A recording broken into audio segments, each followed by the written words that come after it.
ادم بن شقرون، فراه المغرب كامل تقريبا كيعرفو، وبالخصوص من بعد هذاك الفيديو اللي تسرب ديالو مع هذاك السعودي. ساو فين هو المشكل؟ غير صبروا عليا وانتم غتعرفوا فين هو المشكل. ساو نتلاقاو من بعد الانترو.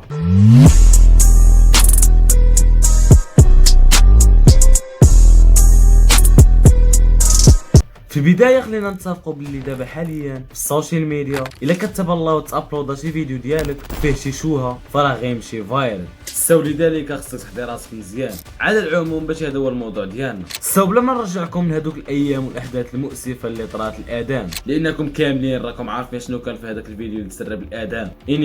دابا حاليا الصيف وانتم عارفين باللي راه اي واحد ما ساكنش اولا ما مستقرش في المغرب، فراه ان فوا كيبدا شهر 6 شهر 7 كيبداو يجيو للمغرب حتى لهنا كلشي عادي. ولكن اشنو دخل هذا الشيء في الموضوع ديال ادم ولكونه ما مستقرش في المغرب، لحيث انه كان في السعوديه وموراها طلع لتركيا ودابا هبط للمغرب. فادم ملي جا للمغرب فكان كيقول بلي راه من بعد هذاك البكوشكه غادي يكونوا المغاربه سمحوا ليه.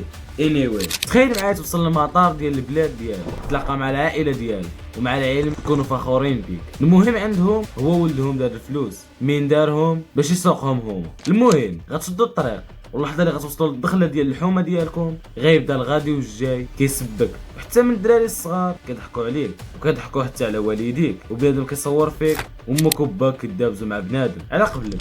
فاشنو غادي تكون الرياكسيون ديالك؟ فهذه كانت هي الرياكسيون ديال ادم.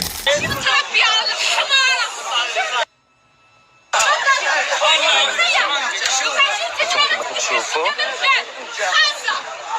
فين الدب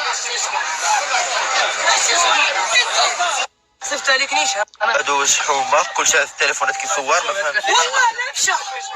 والله لا مشى يضرب لي الدب يضرب زيد ماما كثير وكثير نو واي الصاد. والديه كيتغاوتوا وكيدابزوا وامو كتخسر في الهضره وزيدها لابسه شور. المهم العائله الرجل ما كنتش باغي ندير هذا الفيديو هذا لانهم بحال هاد المواضيع هادو ما كنحملهم.